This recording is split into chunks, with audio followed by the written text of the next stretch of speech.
Eh bien bonsoir à tous les amis, supporters sportifs parisiens, parisiennes, supporters supportrices d'Angers, supporters sportifs d'autres clubs, amoureux, amoureuses du football, bienvenue à vous. Les amis, écoutez, j'ai le plaisir de vous retrouver pour ce débrief à chaud de PSG Angers, victoire du Paris Saint-Germain 2-0, donc on retrouve la victoire après cette défaite à Lens, enfin en Ligue 1, puisqu'entre-temps on a gagné à Châteauroux en Coupe de France. Le PSG donc s'impose de 0 et renoue donc avec la victoire, notre 15e victoire en 18 matchs de Ligue 1 cette saison. Et on reprend donc, et c'est ce qu'on va retenir ce soir, on va retenir les 3 points, la victoire, et on va retenir aussi le fait que Lens a fait match nul à Strasbourg, donc on reprend 2 points d'avance sur les Lensois. Voilà, donc on reprend maintenant, on a 6 points d'avance sur le Racing Club de Lens. Donc ça c'est la bonne chose de la soirée. Par contre les amis, bon certains vont me traiter de rabat-joie, mais c'est pas grave, c'est que je suis pas content. Je suis pas content de ce que j'ai vu pendant 75 minutes à peu près. J'ai vu un PSG qui n'a pas mis de rythme, j'ai vu un PSG qui était au petit trot, j'ai vu un PSG qui ne pressait pas beaucoup, et j'ai vu un PSG qui n'a pas vraiment eu l'envie, voilà, de faire mal à cette équipe d'Angers. T'accueilles quand même Angers qui est dernier de Ligue 1, qui a jamais pris un point dans toute son histoire au Parc des Princes, qui restait sur 9 défaites consécutives en Ligue 1 avant de venir au Paris Saint-Germain, qui est vraiment mentalement au fond du trou. Tu te dois normalement, à quasiment un mois de recevoir le Bayern, commencer à te mettre dans le bain là, et commencer un petit peu à mettre le bleu de chauffe. Et c'est pas ce que j'ai vu ce soir. Normalement, on doit écraser cette équipe d'Angers sans leur manquer de respect, mais normalement, on doit leur marcher dessus. On doit leur rouler dessus, on doit mettre du rythme, on doit mettre de l'intensité. Ça suffit parce que c'est Angers en face et c'est le dernier de Ligue 1. Mais on a vu quand Angers a commencé à nous bouger, à mettre de l'impact, à essayer de poser le jeu, à mettre du rythme, et ben, ils nous ont un petit peu secoué. Encore une fois, heureusement que c'était Angers, et moi ça m'inquiète pour le Bayern qui arrive très vite, et c'est encore toujours pareil, les attitudes que j'aime pas. Là, j'ai l'impression de retrouver un petit peu un PSG de Pochettino, et même Galtier. Même Galtier, j'ai l'impression qu'il est en train de nous faire du Pochettino. Pourquoi repasse-t-il à une défense à 3? Parce que clairement aujourd'hui c'était une défense à 3 avec Danilo qui était sur la même ligne que Ramos et Marquis. Donc il repasse dans un système d'une défense à 3 comme ça, subitement. Euh, des changements tardifs. Hein, il a mis du temps à faire ses premiers changements, je crois à la 77e. Voilà. J'ai l'impression de voir un peu le PSG de Pochettino et que Galtier se Pochettinise aussi, tu vois. Bref. Donc c'est dans la continuité de ce qu'on voit depuis la reprise, là, face à Strasbourg, à Lens, face à Châteauroux, même en Coupe de France, et ce soir, un PSG trop dans la suffisance, un PSG trop au petit trot et qui met pas assez de rythme d'intensité et qui ne presse pas suffisamment ou qu'il le fait trop peu dans le match. Et encore une fois, ça m'inquiète pour la réception du Bayern. Voilà. Donc, bref, maintenant les amis, j'ai été aussi déçu de ne pas voir le petit Zahir Emery titulaire, parce que c'est vrai que Christophe Galtier nous disait en conférence de presse que Zahir Emery pouvait même prétendre à jouer des matchs de Ligue des Champions, qu'il avait le niveau. Là, face à Angers, c'est le dernier de Ligue 1, t'es au parc. S'il y a bien un match en Ligue 1 où tu peux quand même le faire débuter, c'est dans ce genre de match. Il n'a pas débuté et il est rentré à 12-13 minutes de la fin, à la 77e. Il faut en parler, il a beaucoup plus apporté que Vitinha et Fabian Ruiz, qui pour moi ce soir ont été inexistants, rien, aucune prise de risque. Et Zahir Emery en 5 minutes a plus montré que ces deux-là et s'est plus projeté vers l'avant que ces deux-là. Donc moi ça m'agace cette attitude quand je vois Neymar, les amis, Neymar qui est obligé d'aller jusqu'au milieu de terrain en poste de milieu de relayeur pour pour la créativité, pour faire le jeu, pour faire la cohésion entre la défense et l'attaque et orchestrer le jeu, parce que des mecs comme Fabian Ruiz et Vitinha ne sont pas capables de le faire, alors qu'ils ont les qualités pour. C'est des joueurs techniques et on le sait, et on le voit dans certains matchs, quand ils sont dans leur match et qu'ils ont envie, ils sont capables de le faire. Mais Vitinha, depuis un certain temps, comme je vous l'ai dit, on dirait que c'est son cousin qui a pris sa place. Fabian Ruiz, t'as l'impression qu'il est là que pour les gros matchs et les petits matchs, il n'est pas là. C'est aussi son cousin qui le remplace. Bref, en tout cas, comme je l'ai dit, Zaïre Emery, en 5 minutes, a plus apporté que ces deux-là.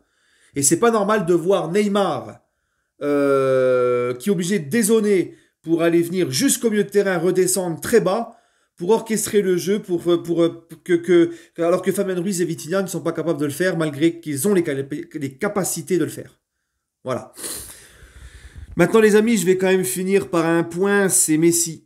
Parce que Messi, je vous l'avais dit, il est tellement important dans le jeu, et on l'a encore vu aujourd'hui, pratiquement tout offensivement, le danger venait de lui. Ça a été pour moi le meilleur des trois de devant, malgré le but d'Ekitike. D'ailleurs, Ekitike, les amis, il a marqué, donc il continue sur sa lancée, il continue à prendre de la confiance. Il fait beaucoup d'efforts quand même, hein, il presse, il court beaucoup, mais encore une fois, techniquement, des fois dans les combinaisons, les remises, techniquement, des fois on le voit trop peu, dans le jeu il pèse trop peu. Mais bon, hein, il est encore là, il marque, il est décisif. Et Messi, sur les trois de devant, bah, c'est celui qui a été le plus dangereux. Il est à l'origine, à la création du premier but, quand c'est lui qui se retourne et qui fait ce super décalage pour Mukiele sur le but de Ekitike. Mukiele, de passe décisif, qui continue lui aussi, hein, c'est vrai, Mukiele à être une satisfaction. Il monte en puissance, il est pour moi, encore une fois, ce soir, c'est un des meilleurs. C'est un des moins décevants à chaque fois. Et il fait deux passes décisives ce soir, Mukiele. Et sinon, bah, Messi, pour revenir à Messi, il marque ce deuxième but sur cette passe de Mukiele. Donc Messi, les amis, voilà, il marque, il fait son retour. C'était son premier match après sa finale de Coupe du Monde. Il marque et il est à la créativité, à l'avant-dernière passe sur le but d'Ekitike. Voilà, donc on en revient au point de ceux qui nous ont bassinés, enfin qui nous ont cassé la tête pendant je sais pas combien de temps, à nous dire c'est une honte, le PSG ne va pas faire de cérémonie pour célébrer la Coupe du Monde de Messi, alors que comme je vous l'ai dit, Messi a battu la France en finale. Pour moi, c'est quand même assez complexe de le faire fêter sa Coupe du Monde devant le peuple français, le public français, dans le stade de la capitale française, alors qu'il a battu la France en finale. Hein.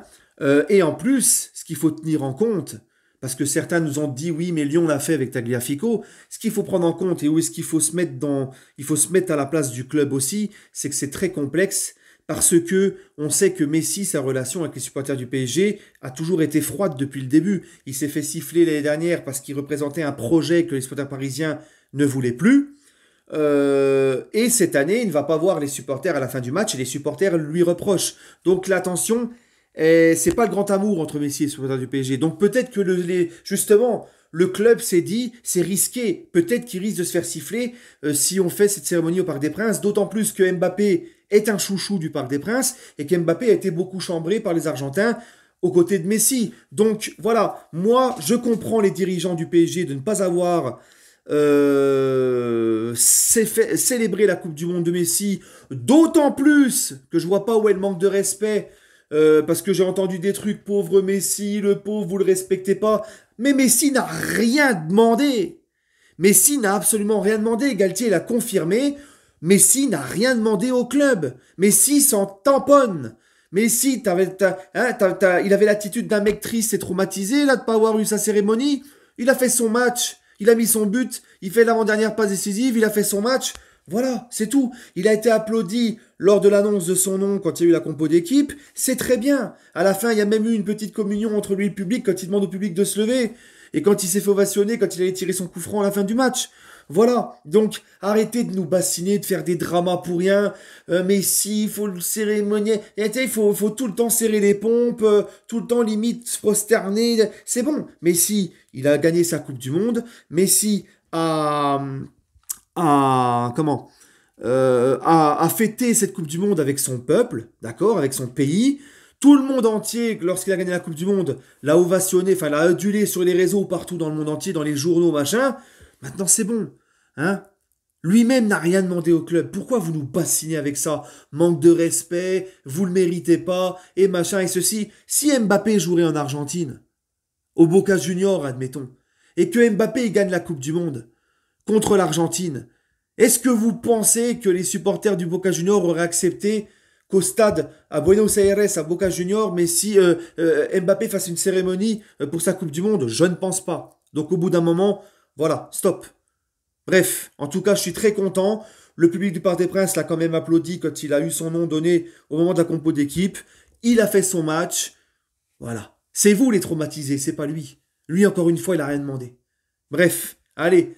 Sur ce, les amis, mes tops, mes flops. Mes tops, Mukiele, Messi et Messi. Et j'ai envie de mettre quand même aussi Ekitike pour son but. Hein, il est sur sa lancée, etc. En flop, je vais mettre Vitinha, Ruiz et Bernat. Voilà. Bref, les amis, prenez soin de vous. N'hésitez pas à me donner votre ressenti en commentaire. Et allez Paris.